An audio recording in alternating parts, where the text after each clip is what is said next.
Hola, muy buenas tardes y bienvenidos a un nuevo programa. ¿Qué tal, chicos? ¿Cómo estáis? Muy bien. Muy bien, muchas gracias. Muchas gracias por estar aquí nuevamente un día más. ¿Listos para grabar? Sí, claro. Estupendo, fenomenal. Pues hoy podemos hablar sobre películas. Ah, estupendo. Wow, fenómeno. Sí, bueno, y es interesante ya el concepto de las películas porque es simplemente fotografías que se mueven a una velocidad. En principio 24 fotogramas por segundo, aunque dependiendo de cuánta acción queramos ver, ahora por ejemplo las películas están rodando en torno a unas 66 fotogramas por segundo.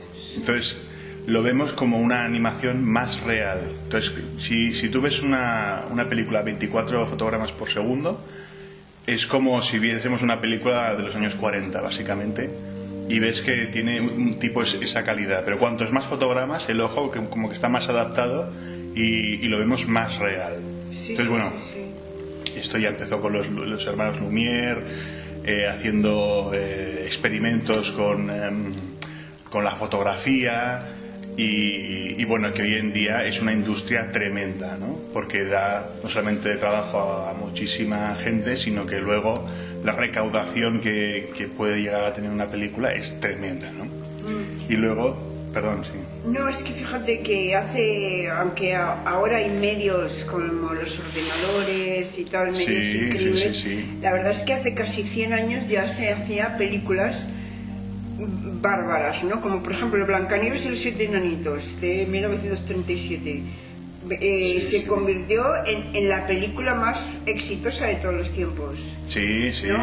Entonces Disney quería continuar por esa línea, pero ¿qué pasó? Pues que la MGM se le adelantó con los derechos de autor del Mago de Oz, que pagó $75,000 por ello, y hizo, bueno, la película que dijéramos, vamos, una película maravillosa, que es el Mago de Oz. Y de hecho la American Film Institute en 2008 la proclamó como la película fantástica número 1 de la historia. Ya tiene 80 años esta película desde que se estrenó. Todo el mundo conoce la canción Somewhere Over the Rainbow, que se ha hecho súper incorporada ya a la cultura occidental, ¿no? Completamente. Judy Garland, que era la actriz principal, bueno, ya era jovencita y querían hacerla de niña, entonces la aniñaron bastante, estaban luchando contra su propia naturaleza. Sí, le pusieron celo en el pecho, ¿no? Le pusieron el pecho bien apretado para que pareciera una niña más pequeña. Está el león y el espantapájaros y el robot. La verdad, hoy día muy primitivamente caracterizados, pero en su época maravillosamente caracterizados, ¿no? Y ha sido una película muy importante en la historia, ¿no? Porque... Sí, ha marcado un antes y un después en la fotografía, y luego, claro, es esto, es la técnica de pasar de blanco y negro a color. Exacto. Y luego otra vez de color a blanco y negro. Exacto, que era la primera vez que se hacía. Sí. Y tiene... En fin, ha sido una maravilla teniendo en cuenta con los medios con los que se hizo. La verdad, muy importante, ¿no? No, tremendo. Bueno, también hay una cosa bastante curiosa de esta película, y es que es un poco de la historia negra, y es que había uno de los actores que se suicidó en pleno rodaje. Y resulta que no pudieron quitarlo de la edición de la película. Entonces hay en una de las escenas, una de las esquinas, donde se ve como una persona se cuelga, se ahorca. Sí. Y todavía está en la versión final, porque no se dieron cuenta hasta después. Entonces, bueno, es la versión que... Y bueno, es algo tremendo, ¿no? Sí, y fíjate, Judy Garland en ese momento que estaba grabando, ella tenía 16 años, ¿no?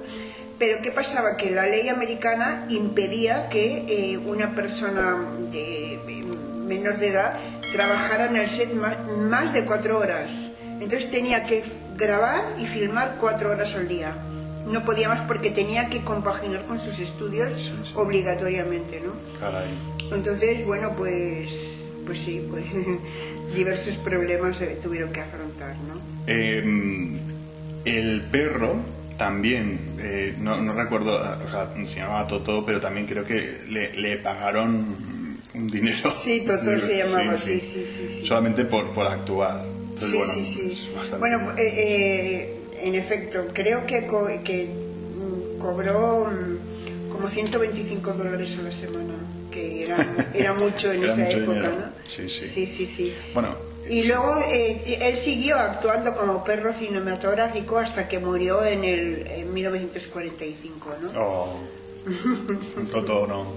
Sí. Bueno, y luego, pues, claro, también hay clásicos del cine que empezó el cine mudo, por ejemplo, con Nosferatu en 1922, que daba miedo.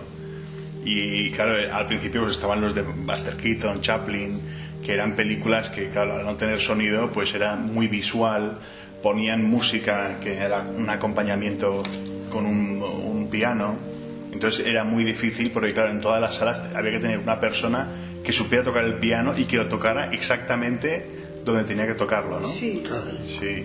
Y luego pues había, por ejemplo, una industria que era muy adelantada a su época, que era la industria alemana del cine. Justamente antes de la Segunda Guerra Mundial, cuando ya estaban los nazis metidos en toda la sociedad, y hay una película que se ha convertido en un clásico que se llama Metrópolis, de 1927, también, que es muy interesante porque es básicamente la historia de, bueno, pues un paraíso, pero que el paraíso está así gracias a que tienen esclavos.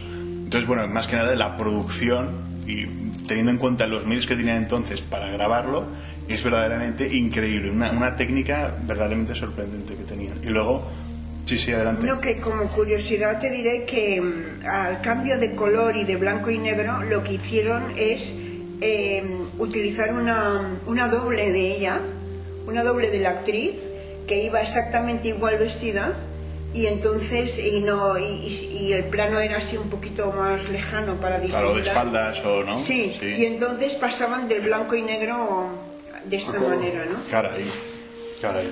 Bueno, y luego también hay que decir que diferentes países tienen diferentes maneras de hacer cine. Entonces, por ejemplo, en Estados Unidos hay muchísimos recursos, entonces hay mucha acción, efectos especiales, pero luego, por ejemplo, países como por ejemplo en Cuba, que no tienen estos recursos, entonces tienen que meter más ingenio en poder contar una historia que sea muy rica. Entonces es muy interesante ver el contraste y luego, por supuesto, las diferencias entre Europa y Estados Unidos, o Europa y la India, o también entre Asia y Europa.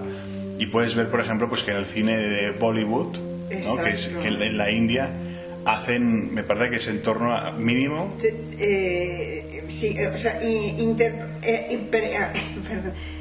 intervienen 3.600 millones de personas. ¿3.600 millones? 3.600 millones de personas, muchos. Pero sí, creo que... O sea, no, creo que no. Me parece que no. Porque la India creo que tiene 2.000 millones.